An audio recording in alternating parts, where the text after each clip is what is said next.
એવો પૈસા નાખો. હવે 5 મિનિટ 5 મિનિટ કરી. જય માં ગૌ માતા,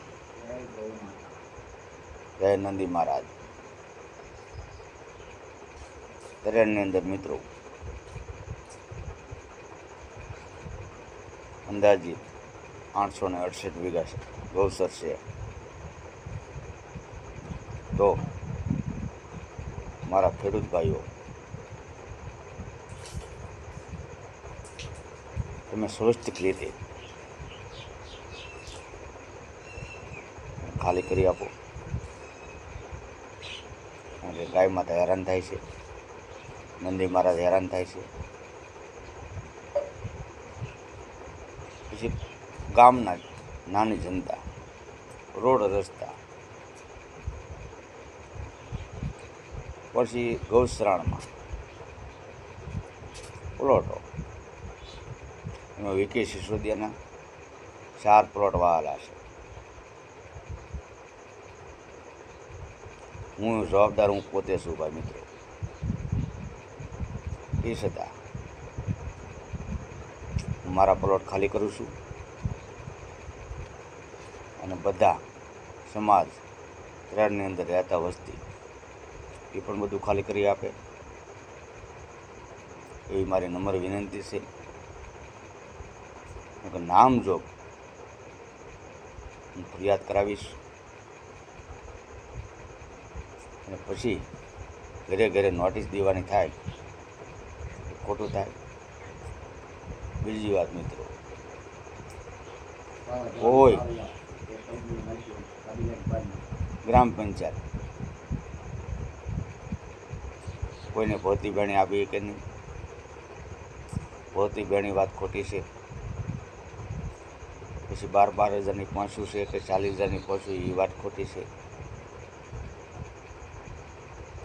એટલે આ બધું ટટિંગ છે. પછી પાણી નર્મદાનું કઈ અને ગામના ડારનું પાણી પીવામાં આવે છે. બાળકો બીમાર પડે છે. કમા, મેલેરિયા, ટાઇફોઇડ, શરીરની જનતા હેરાન થાય છે. પછી આ નવી પંચાયત મોટા મોટા બડિંગા ફૂકી આવી છે. પણ ટ્રેનના રોડ રસ્તાની હાલત જુઓ, બહુ પરિસ્થિતિ ખરાબ છે ટ્રેનની. અને ટરડની અંદર કોલા, દારૂ,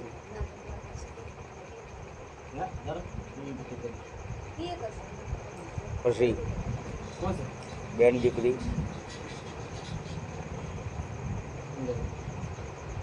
અને ઇજ્જતની કોઈ સલામતી નથી. નેતાઓ બધા ભ્રષ્ટાચારી છે ટ્રેનના. હવે આને કાયદાકીય રીતે સંવિધાનમાં બાબા સાહેબે જે કાયદા આપ્યા છે આપણને,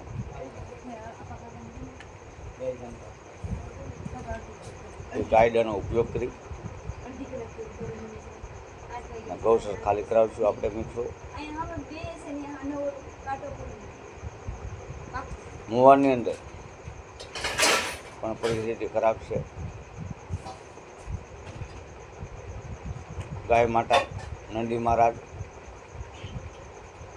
પરિસ્થિતિ ખરાબ. એમાં જવાબદાર માલધારી સમાજ, ખેડૂત ભાઈઓ, નગરપાલિકા.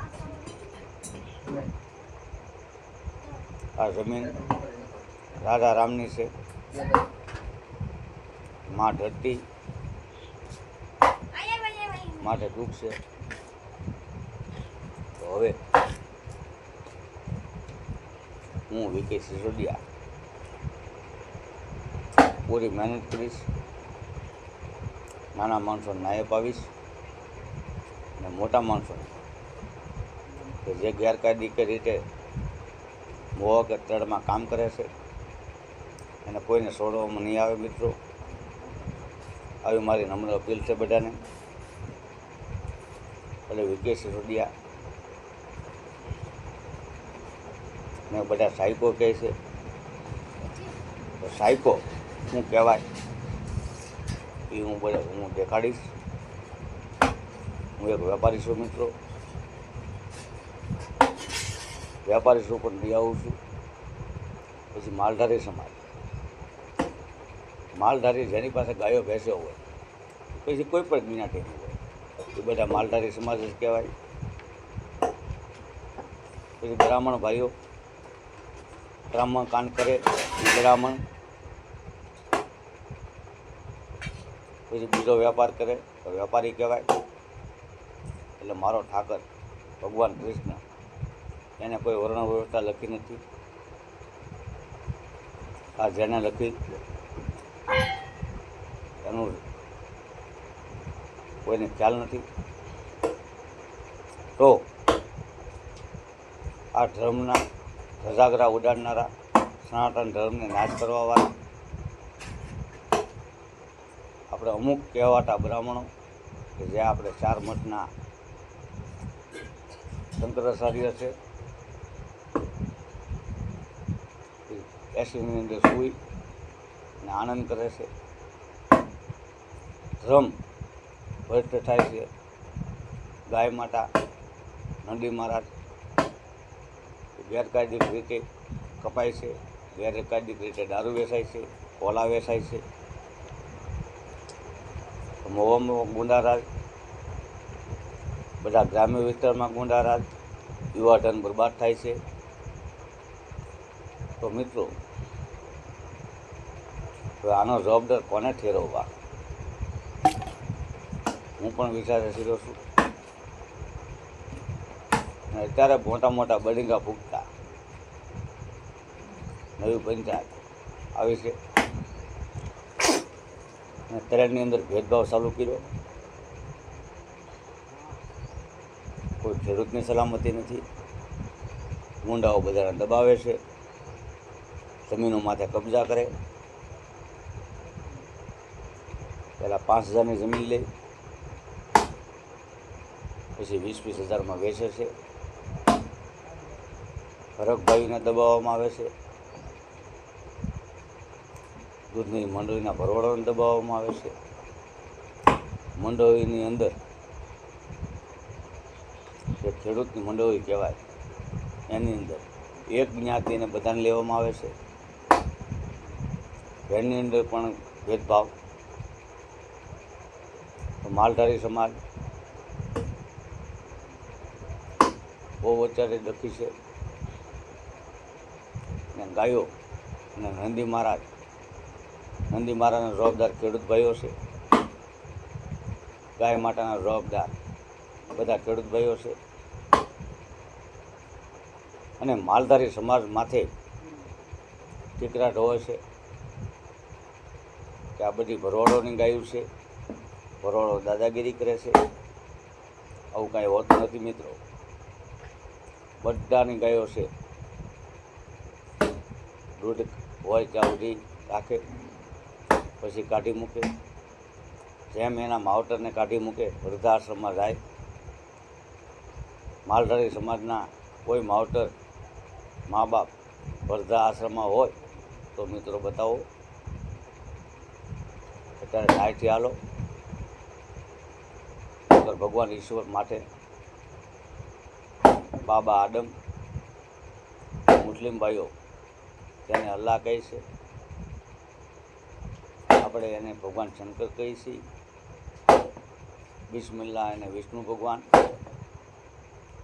માં હવા એમાં પાર્વતીમાં છે. એટલે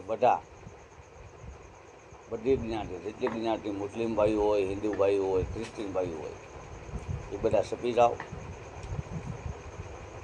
આ દેશ પાછો તૂટવાને આરે છે.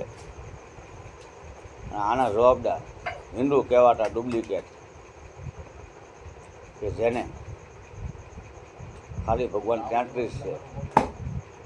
તો પીર પેગંબર મામાદેવ દરગાહ પૂજા એ કરી છે. મારા દેવબંધી ભાઈઓને સાત સલામ. એ એક જ ઈશ્વરને માનો છે અને હિન્દુ લોકો પોતે જ ગાયોના કતલખાનાના જવાબદાર છે. ગાય માતા કપાઈ રહી છે, નંદી મહારાજ કપાઈ રહ્યા છે. હવે આ દેશ ભારત દેશ તૂટવાના આરે છે. હવે આ દેશને કોઈ ન બચાવી શકે, પણ આપણા પ્રધાન શ્રી મોદી સાહેબ, અમિત શાહ સાહેબ, ગૃહમંત્રી આ દેશને બચાવી દે. કોંગ્રેસ છે એનું છોડિયું નબળું છે, એના નેતા સારા છે. સોનિયા, રાજીવ, એની દીકરી પ્રિયંકા, એનો જમાય અબજો રૂપિયાનો ભ્રષ્ટાચાર કરીને બેઠા છે. પહેલો આપણો વડાપ્રધાન જવાહર કહેવાતો અને આ દેશને બરબાદ કરી નાખ્યો. કાશ્મીર ખતમ, માનસરોવર,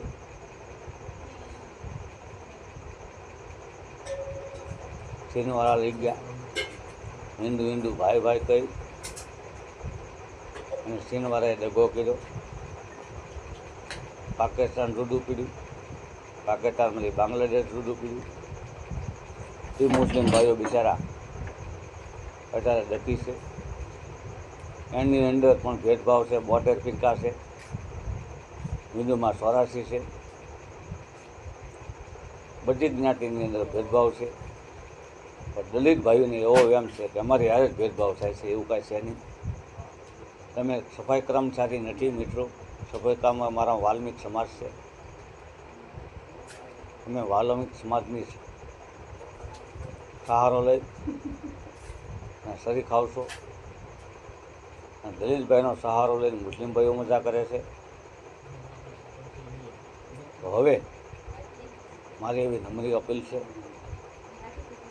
તો ભગવાન ચાણક્ય, ભગવાન બુદ્ધ, આપણા બાબા સાહેબ આંબેડકર ના સાક્ષીએ હું પ્રતિજ્ઞા લઉં છું, કે સિસોદિયા, કે મારા પ્રાણ જાય ત્યાં સુધી હું આ દેશને બચાવવાની કોશિશ કરીશ, ગૌસર બચાવવાની કોશિશ કરીશ. સૌને જય ઠાકર, જય મા વરોડી, નમો બુધાય. આપણું સંવિધાન અમર રહે આવી મારી અપીલ છે. જય જય જય ભીમ, જય ભીમ, જય ભીમ.